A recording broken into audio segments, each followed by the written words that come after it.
Zach Kravitz.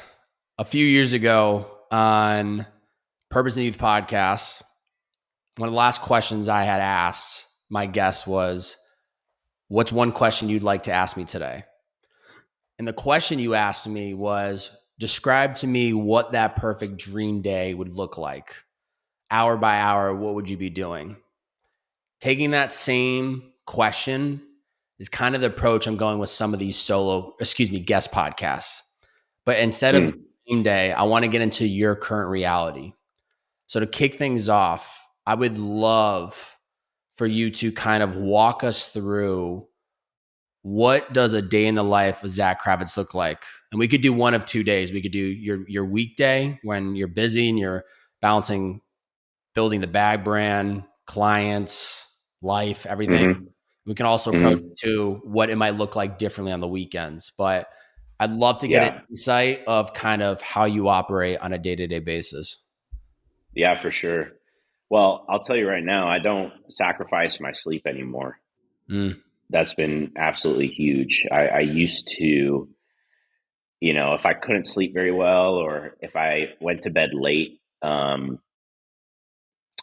wouldn't sleep in. I would get up at the same time because I knew, I got to hit my workout. I got to hit these things to feel like accomplished, and I don't do that anymore. If I go to bed a little bit too late or have trouble sleeping, I let myself sleep in, and I'll just end up pushing my workout to the evening, or unless I'm going to bed so late where it's like, and this just doesn't happen anymore, but like 3 a.m. or whatever, then I'll probably wake up early because I don't want to have a trouble sleeping the next night. So I don't sacrifice my sleep anymore. And I feel such a big difference from getting 6 hours to getting 8 hours. Even from 7 hours to 8 hours, I feel the difference.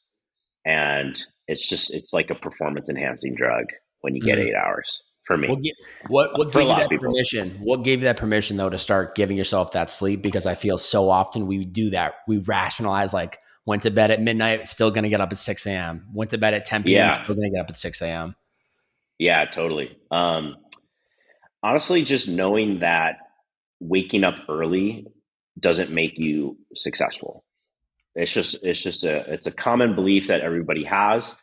And I think it's good to start implementing that discipline and whatnot, but you can't put a time on creativity. You can't put a time on productivity. There's people that absolutely crush their work at 8:30 or 9 p.m. That's when they do some of the best creative work, 6 p.m., 7 p.m., whatever.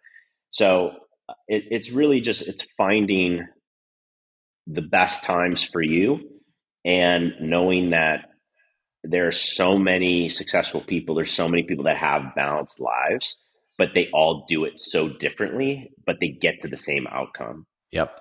So I've had to let that go. It's all relative at the end of the day. That's the way I look at it. You used to previously think it's like the earlier you wake up, the more successful you're going to be. That's the formula, but that's absolutely just bullshit. It's like, it's all relative. There's 24 hours in a day. How you want to split them up, how you want to approach them is totally up to you. Sure. Yeah. I just think, there's still the commonalities or the consistent traits that, people that perform at a high level that they all have. Right. But those things can be at different times throughout the day. You get to design your life. Yeah. However you want. Totally. So the sleep stuff. And then, I've been running a lot more, so I'll get a workout in, I'll run. I like doing that in the morning because it is harder for me to do a workout later in the evening. And I think most people are like that. And then once I get those things done, and I love what David Goggins always talks about, calcing the mind before you even open up social. I mean, that's so true. Yeah. Opening up that phone is like, it's just opening up a can of worms. You don't know what you're going to get that day, especially if you've got a personal brand or a business. You might receive that email that is an ugly email, and receiving that right when you wake up is probably the worst thing for your mental health possibly experience. So going through that workout, you know, meditating, whatever, is so key for me. So I take care of those things. Um, and then I like to work on the most important task of the day between anywhere from like 8:30 to 9:30 to like noon or 1 Mm-hmm. p.m. And I try and I stay off the phone. The phone's nowhere near me, and I just work on that. And I take some breaks in between. You know, I'll do like an hour here, an hour there, or 2 hours, and then take a break, and then another 2 hours. But I like to work on the most important thing for a 4 hour window. Mm-hmm. Um, and then after that, I'll eat. And then the afternoon is really kind of my creativity, I let my intuition take in and I do, less important stuff, or I'll create content and I'll just try to get myself into more of a creative flow of whatever it is that I want to work on. Mm. Um, you want me to keep going? I want to double click on some of this because we're going to keep rolling for Sure. sure. Yeah, yeah, sure. You talk about not opening up the phone like immediately when you wake up, which I think is a struggle for a lot of people. How Yeah. how do you stay disciplined to that when you know that after you wake up, there's this device that just has dopamine hit after dopamine hit? It's easy to get caught up in just scrolling and seeing what's happening in the world rather than doing the ugly grind of just like doing the workout, meditating, reading, right? Like the small one foot in front of the other. How do you keep yourself disciplined to not waking up and immediately diving into that? Well, I think pain is the biggest motivator. Pain is the biggest it's it's the change. It's what creates the most change. And waking up, I have just received so much, not just criticism, but I've either seen criticism or I've, felt myself compare or, in the mornings and the late evenings, we are the most sensitive. Mm, And I don't know the science behind all that. Probably Dr. Huberman would be able to tell you all about that. But I just know we're a lot more sensitive to things. And I've gone through that pain of seeing something that I shouldn't have seen, or getting triggered by something, or someone saying something mean about me. I've gone through that enough times where I don't even need to think about it anymore. It's just become so automatic that if I want to feel my absolute best that day, I just don't do it. And I've yeah, felt like shit so long, so many times, where I've learned the lesson now. And yeah, now I just don't do it. So it's not even discipline at this point. It's just, I've just automatic. gone through it enough. Yeah. Mm. Yeah, that makes sense. What else gives you the permission, or how have you gotten yourself to, even when you're in those deep focus morning blocks, right? When you start work around 8:39, there's still, even if you check your phone real quick, there's going to be texts, there's going to be emails, there are going to be things Yeah. that are asking for your attention. But I think one thing you do a good job, because I've seen it from my own personal experience, when communicating with you, is like, when you need to prioritize your stuff and when you can kind of pause and respond to a lot of these messages later. So how do you Yeah. kind of balance that? I create windows for myself with Mm, the texting, the messaging, like all that stuff is very secondary. I'll have to, if there's something really important, I will get to it. But for example, with some of my services, I've got office hours, which yep. from 11 a.m. to 5 p.m. So if there's something like a client or something needs, I will take a look maybe around 11 as I take a break from my one thing. If there's something that is super important, if a client is in a launch, or if somebody just needs help, I will take the time and carve out a response for that. But for the most part, a lot of those messages, a lot of those emails, the majority of it can wait. And I think, again, I've gone through enough people pleasing and enough of feeling like you have to get to it right away, or you're going to piss somebody off, or they're not going to re-sign as a client. A lot of this conditioning from honestly when we were in school or had 9 to 5s, Yeah. um, a lot of that carries over to if you become an entrepreneur, that people pleasing, like I got to respond right away, right? Well, you don't. You create your own boundaries, you create your own rules, as long as you're setting those expectations with your people. If those expectations are met, and I'm going to respond a little bit later, that, so that's what you expect. Cool, Yeah. great. So I like to respond to those messages typically in my afternoons, and that's where like the secondary task stuff comes into play because It's it's so not good. as important. Yeah, the people pleasing, man. That's what it comes down to is we feel that we have these cellular devices, these laptops on us at all times so that we've created this mindset that because I'm easily accessible 24/7, I should also be responding 24/7. But in Yeah, reality, for me, it's always assessing what's coming inbound and then asking myself, is this something can wait or not? And 9 times out of 10, it can wait. It's a text or it's yeah, an email that doesn't need your full attention. And I think just what you said earlier is like recognizing, is this a secondary task or is this a primary task? And which of the two, and then allocating your day specifically to do those things during those blocks. right, right. That's not easy. It No. just it takes a lot of time. It Yeah. takes a lot of trial and error, and So and then going through those cycles of, oh, I did it again. You know, I totally. did it again. So Yeah, even when that 8:30, 9 o'clock block hits, right? You've walked through the morning routine, you've worked out, you've meditated, but what's helping you drop into focus, right? It's now time to get to work. A lot of people just now start scrolling, start procrastinating. What is giving right. you that internal pressure to, I need to get shit done? Mm. Honestly, the current stage that I'm in, that just the timeline, like time. You know, I'm 31 now, and I'm not old by any means, but I think every decade you time hits a little bit different, and there's a sense of urgency. And I think in my 20s there was a lot of fucking around to find out, Mm, and there's still a lot of fucking around even to this day. But I have just a lot more intense urgency because I want to have kids. I want to build a certain life. I want them to experience things. All these different things are pushing me to get focused, and that takes time in itself, of getting clear of what your vision is.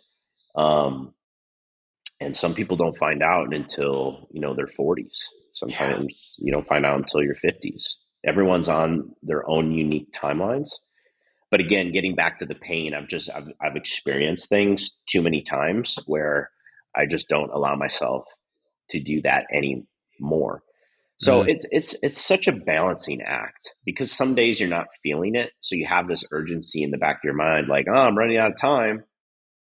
But then if you're not feeling it, or not feeling well where you actually need to rest, it's letting go of that urgency and knowing, okay, if I push it, I'm going to dig myself a deeper hole, and then I'm not going to be able to work on those things for even longer. yeah. And that just comes with experience of like doing this again and again and again. So a lot of clarity, vision, and then going through a lot of pain is like molding me into the person that's taking these actions today. Yeah, the probably the last decade of experience that you've had on your own entrepreneur route has helped you have that perspective that you have today. But I'm Yeah, curious, how have you changed specifically like your relationship with time? Because I see even in our off camera conversations, right, where maybe the bag brand in your mind was like supposed to launch 6 months ago, and you're like, you know what, it's all good. We're gonna push it out. We're gonna keep working. That's like a good yeah, mindset to have. You're not allowing a certain timeline to be the end all be all for you of like, if it's not launched by then, we're not on track. You are yeah, approaching time somewhat differently. You see it from like an abundance mindset. You take things patiently. You cross your T's, you dot your I's. you're really mindful with how you're spending your time. So how have you changed that relationship with your view of time now at 31 than maybe even 5 years ago? Well, that's a good question. I got to think about that. How have I changed my relationship with time? Um, I'm trying not to repeat what I said before. Um, what were you saying in the beginning about um, what example did you give me to From bring up that question? um let me, Like what how I about was this? doing I'll before? phrase the question differently. Yeah. One, Sorry. one, one. No, I love it. I love it. One example I can think of is you're someone that has a really good structure of boundaries in your life that I think maybe 5 years ago you didn't have. And the reason you have these boundaries is because you've changed the way you view time. Zach Kravitz isn't Mm, saying yes to jump on every podcast, to jump on any um, call. He's not going to just random dinners. You are extremely intentional with how you're spending your time on a daily, weekly, monthly basis. And I think from outside mm, looking in, knowing you for like the last 5, 6 years, there's things about you that have changed that allowed you to build these systems in place so that outside looking in, I feel like every week you're really just spending time on the things that are absolute fuck yeses. And I don't yeah. think you're really spending any time on things that you're kind of like, I kind of have to do this, but I really don't want to do this. So Right.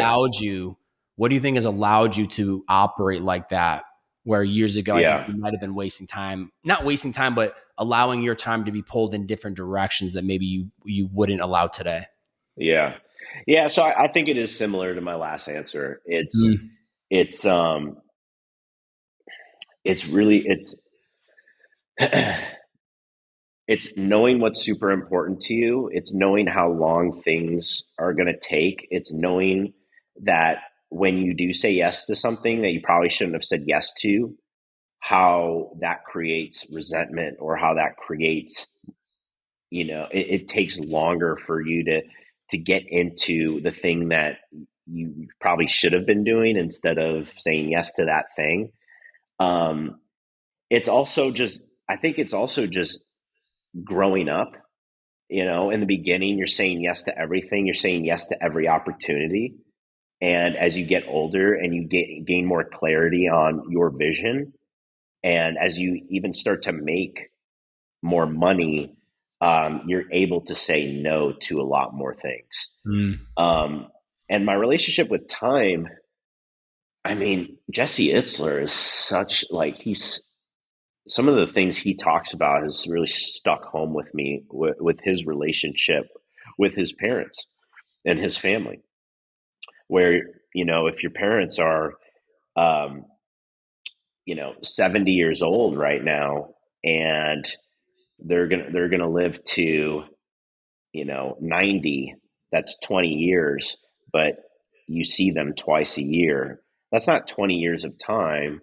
That's 40 visits yeah. with them, or whatever the math is. My math's terrible.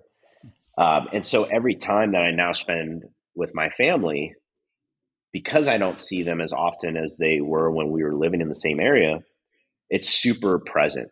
And so Mm, little things like that has allowed me to flip the switches in the right moments. And so mm, when I'm hanging out with my family, I'm taking that week or those 4 days or whatever, and I'm not thinking about work. I'm not doing anything. I'm with them and I'm enjoying every single moment. And then it's okay. I need to build my thing now. So yeah. I need to switch off that brain and flip on the other switch, the business switch, and focus on that.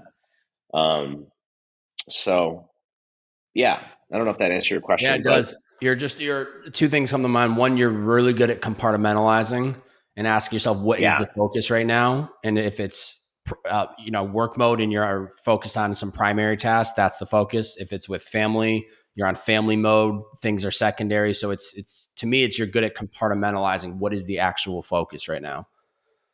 yeah, yeah.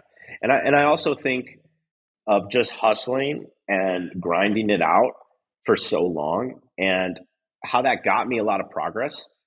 But I've gotten even more progress from working even less hours Mm. and truly asking ourselves, like, how much quality work are we really getting done here in a 10-hour day or a 12-hour day? I mean, sometimes we need to have those days, and that happens, especially if you're doing physical product type stuff, or whatever the job may be. Sometimes that requires just a lot more stuff.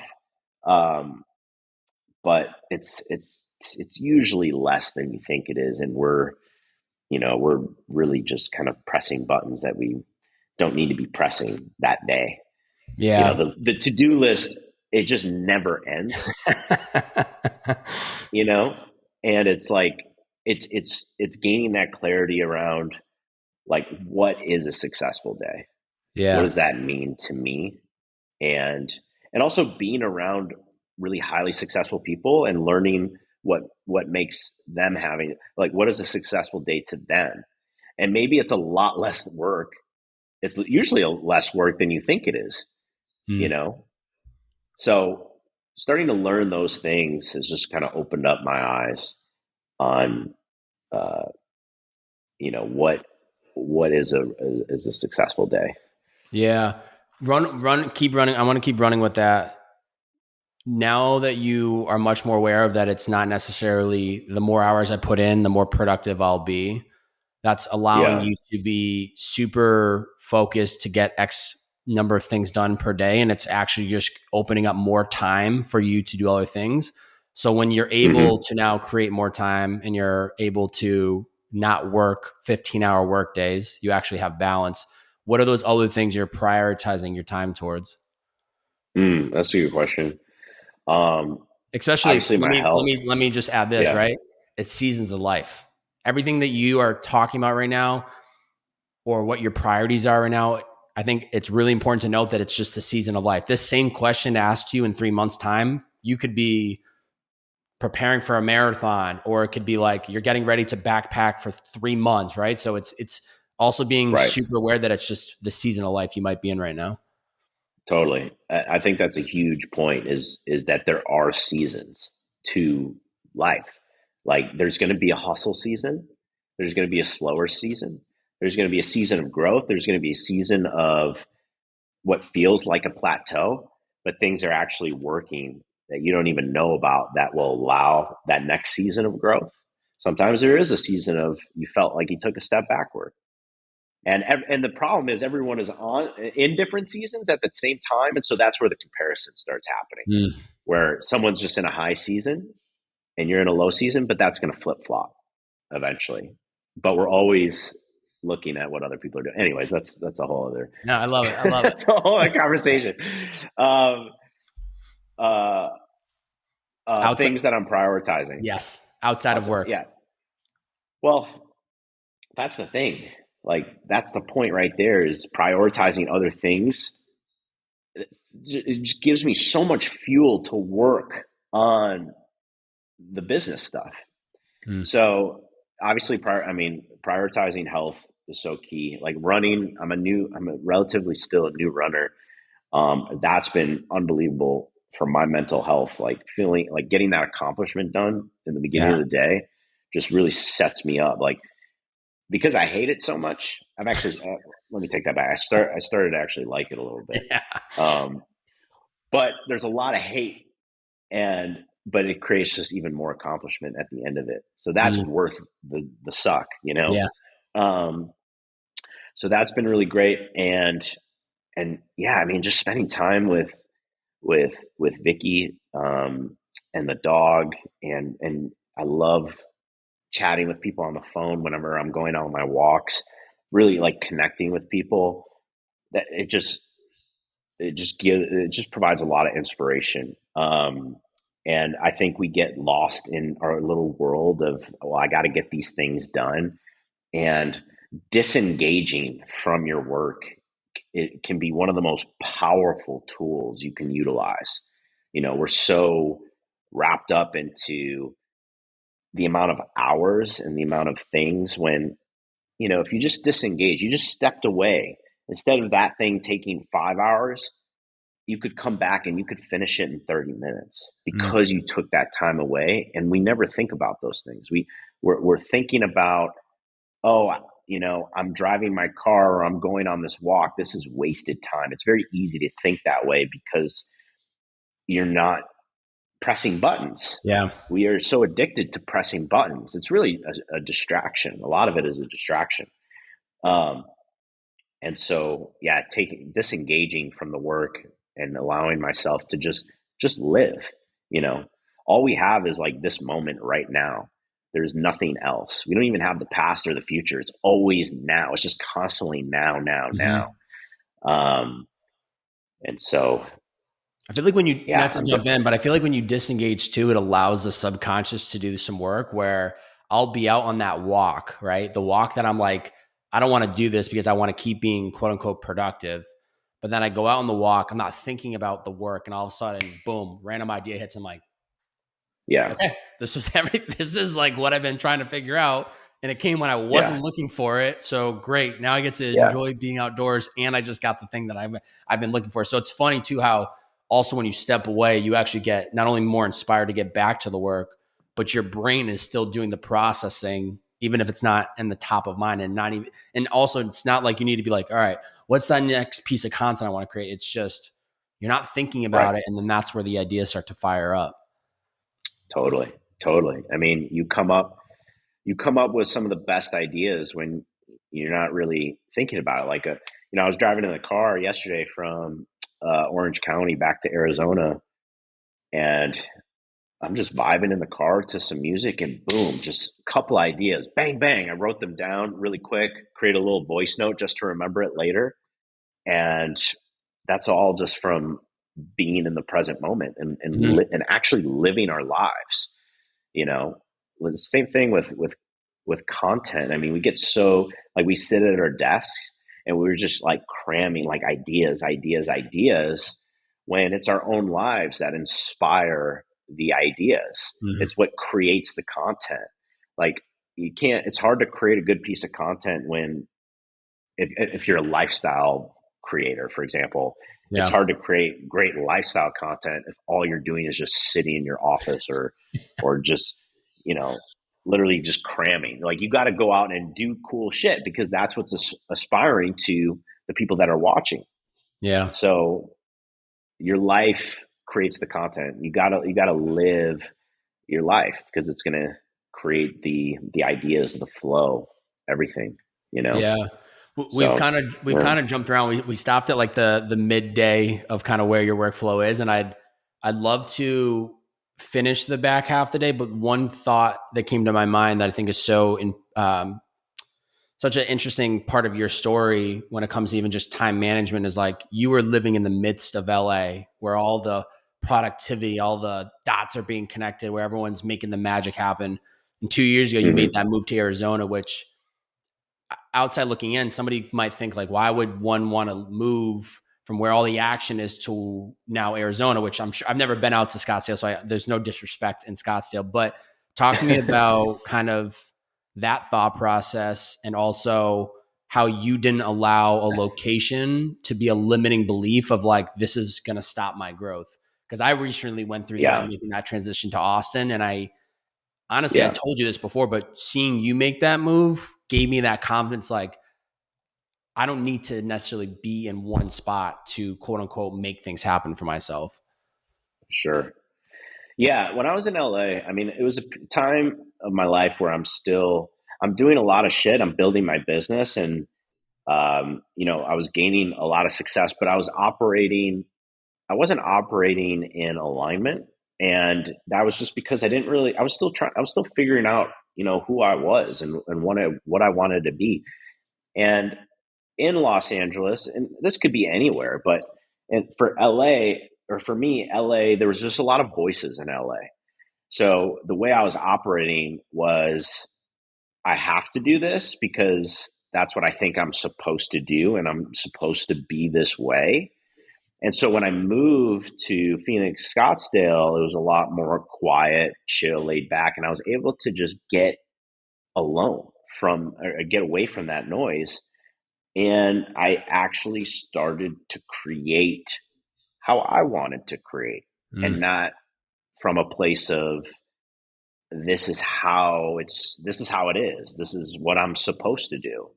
I scrapped all that, and I just started operating in a way that, well, do I want to do this? Is this fun for me?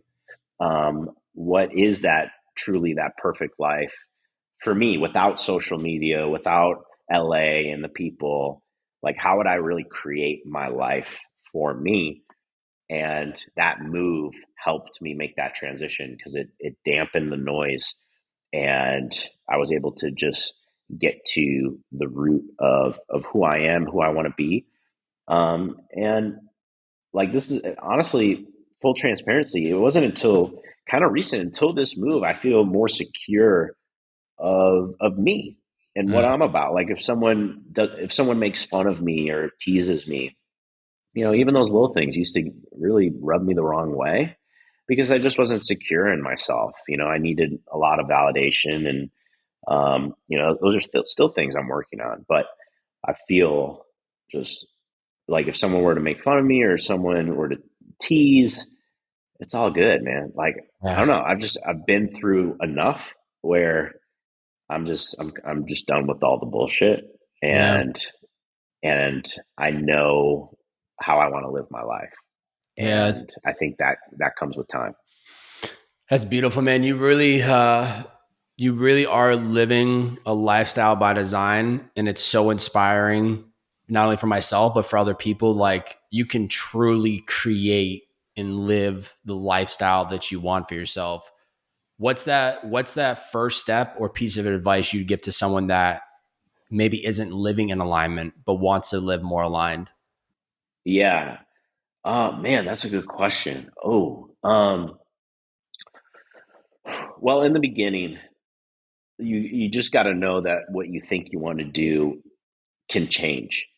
So you really have to allow yourself to bounce around, and that's okay. It's okay to bounce around. It's okay to pivot and do different things. Like, I mean, you know this about me, Bobby, but I started in the fitness industry. Hmm. Now I'm starting a bag brand. Like, where do Yeah, those your where do story those is things crazy. connect? The amount of different hats you kind of have worn. Right. Insane. Well, I didn't know what I wanted, Yeah. and that beautiful, beautiful video of the more you fuck around, the more you find out. I mean, people are not fucking around enough. You Mm. know, um, people aren't experimenting enough. Why? Life is about experimentation. Um, I think because it's just uncomfortable to change. Like, you get decently good at something, even just a little bit good at something, and people start telling you that you're good at it, and then you're like, deep down, you're like, this isn't actually what I want. It's very hard to let that go Yeah. because that's what you've become known for, especially if you're putting that out there on the internet as well, which a lot of people are, and a lot of people listening to this podcast, I think, are. So it's even harder to do that, right? Um, now imagine doing that at like age 40, 50, 60. I mean, it's just going to get harder and harder and harder. And that's where that urgency comes into play, is like, if something ain't right, it doesn't mean if it's hard to change. That's not what I'm talking about. But like, there have been things that I've done over and over and over again, and it just wasn't working. And deep down, I didn't love it enough to continue it. There was a misalignment there. Um, and so that's where all those pivots for me happened. So someone just getting started, allowing yourself to pivot, allowing yourself to change, but also finding those 1 to 2 people, really. I would say even maybe 3 people could be too much, but finding those 1 to 2 people that you really feel aligned with and captivated by their voice and who they are, not just their business, but how they live their life. Sometimes it's hard to know how someone lives their life because maybe they don't post about it, but really knowing the inside of what that life is, and then shutting out everybody else and only listening to those 1 to 2 top voices, Mm. and that is it. And then go into that direction, and and be okay with replicating what they're doing, because you're going to learn. You're going to collapse your timeline of getting to the result faster by copying that formula, and then over time actually doing it the way you want to do. Yeah. And that takes time. So 1 to 2 voices, and then letting yourself pivot and evolve. Yeah. It's so important though, what you said about you need to fuck around. Like it's so funny Yeah. to even think about that out loud, but like that is the only way to even get a pulse. Like you can't sit there and think through the exact lifestyle, the exact perfect morning routine, evening routine, productivity hack. Like you just need to do. And that's been such a reminder in my life recently, even getting this podcast going again, where it's like the first episode back in 16 months was episode 200. And I was like, I feel like I'm back to square one, but I need to fuck Yeah. around in order to rebuild the confidence again. Even before you jumping on today, I was like, all right, here we go. We've done this hundreds of times. Just do it. Just fuck around. Just have fun. Just kind of see where the conversation goes. But it's that Yeah. uncomfortability that we all want to run the opposite direction from. When in reality, we just have to lean into it and know that that is the only way we're going to grow. Yeah. Yeah. Yeah. Life is the ultimate personal development journey. And everything that you want in life comes from, that first step is the discomfort, Yeah. um, it's hard until it's not. And the thing is everything is fucking hard. Every single thing is hard. Being lazy is hard. Being overweight is hard. Working out is hard. Having a relationship is hard. Being single can be hard. You know, choose your hard. That's Mm. that's life. You know, Mm. um, so yeah, it's just fuck around. Know that it's hard, and it's okay. And experiment, and honestly, the core needs to be to have fun. Yeah. Like I meet so many adults where they have just completely obliterated their inner child. Like they're the child in them. Like we're all kids. Like imagine like we're our parents' age now, right? Mm. And we used to think our parents were gods. And now we're their age and we're like, oh my God, our parents didn't know anything because I don't know anything, you know? Yeah. Yeah. And so I forgot why I was saying that. You got to Why was tap I into the saying inner that? child, man. You got to tap Oh into that yeah. inner child and have fun and play and experiment. Yes, exactly. Yeah. And it's sad. Like whenever I meet someone and they're just so wound tight and like reserved and like barely cracking a smile here and there. And I'm like, oh man, I just want to shake you. You know what I mean? Yeah. Like, wake up, let's go. Yeah. Where's that kid that was like making sandcastles and I don't know, It's running the around naked and shit? society we live in, man. The people that, by the time you get Yeah. in high school, you get discouraged that you're that oddball that's doing X and you're like, what the heck? Like, it's just the Yeah. society and culture that we evolve in. And then it's like, you are the oddball if you're trying something new.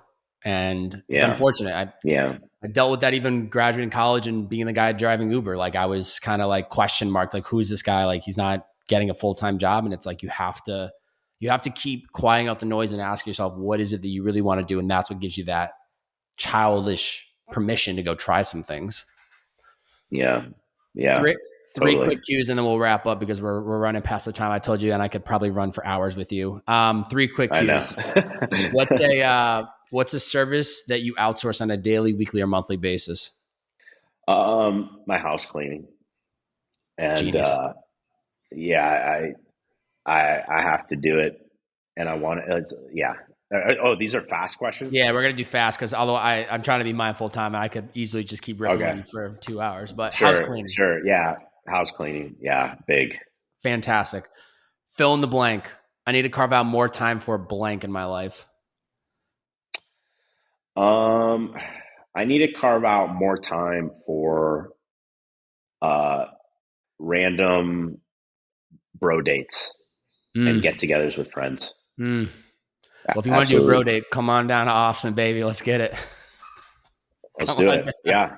We got a better. I love Austin, We man. got a better. Bring the dog. We got a dog here too. They'll have a field day with Oh each other. man. They got to meet. Oh my God. Yeah, They're like practically siblings. they're literally cut from the same cloth. Totally. Same color, like very similar coloring too. 100%. 100%. Last question. Best scheduling or calendar hack you wish you knew earlier in your career? Um, Best scheduling hack. I It's not much of a hack, but I do like putting everything in my calendar. Like even like creating, if I'm creating content, like paying bills, or like I think it's really easy to put a lot of things in different places.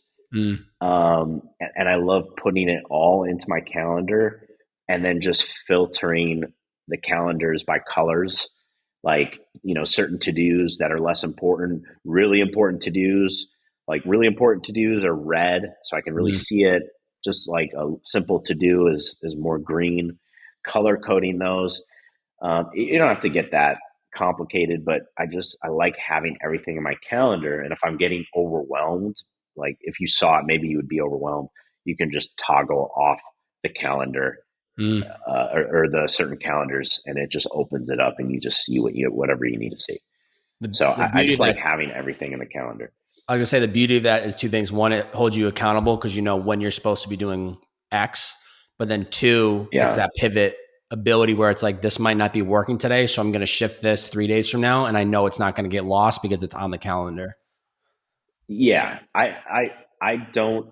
I have my own kind of time block, but um, I've done it enough where I have felt like time blocking can can cause some anxiety, and so I keep it. I create windows. I create gaps for things to move around because life is not perfect and Yeah, shit's gonna change, and it always does. So yeah, creating those windows, creating wiggle room for things to move around, and it's all good. Yeah, yeah. not, I like that I don't approach too stress because about it. it gives you that ability to be flexible where it's like I don't need to work on primary tasks from 10 a.m. to 10:23. It's like here's Yeah, a 2 hour block to get as much as I can get done and, so be it. So it's creating that pressure, but it's also not holding yourself like I didn't get it done. So today was a complete loss. right. Yeah, Last thing for exactly. you before we punch out, what is one challenge you have for the listener today? One challenge for the listener today. Ooh, that's another good one. Something to complete within the Um, next 24 hours of them hearing this episode. get your finances organized. Like, really know what's coming in versus what's going out, and create a system for yourself. And if that's uncomfortable because maybe you're not making the money that you're happy with right now, or you've got some debt or whatever it is, create an environment that is really fun and inviting, something that you typically look forward to, like cooking a good meal, having a drink, smoking a joint, whatever it is.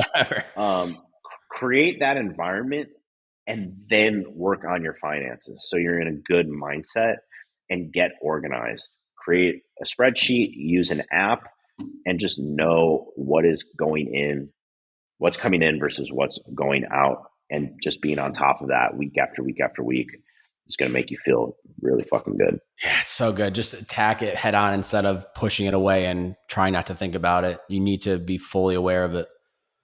Yeah, yeah, you need the clarity around it because then you can actually do something about it, Yeah. you know Yep, so totally. What's the best keep way people can connect with you, follow along, support, Yeah, plug it all up, baby? Instagram. Yeah, Instagram and TikTok are my two primaries. You will get a DM from me on Instagram. So if you want to DM me at Zack Kravitz, ZackKravits, shoot me a DM, and I answer all of them. That's my best point of contact. And that's where they'll hear more about the bag brand as steps keep rolling out. Exactly. Yeah. So I'm documenting the whole journey from the very beginning to concept, through the whole process of getting the first sample completed, first launch. Yeah, there's lots of things happening in the works with that. So if you are interested in actually seeing someone build a brand from absolute zero, I'm trying to be as transparent as I possibly can throughout the process, and obviously when there's things that there's not so much to talk about because I'm waiting on something, I talk a lot about mindset, making more money as a creator or a business owner, and yeah, just designing your life, Mm. just like Bobby here, That's what my we're here to do. man. That's what we're here to do, brother. I'll have that all linked up. I also, for those that really made it this far into the podcast, I'm gonna have linked up two other podcasts that Zach and I have done over the years. First one was in Mm. 2019 for my old show, Purpose in the Youth. Second one was then on it was the 20th episode, I think, of this show. Was in August of 2020.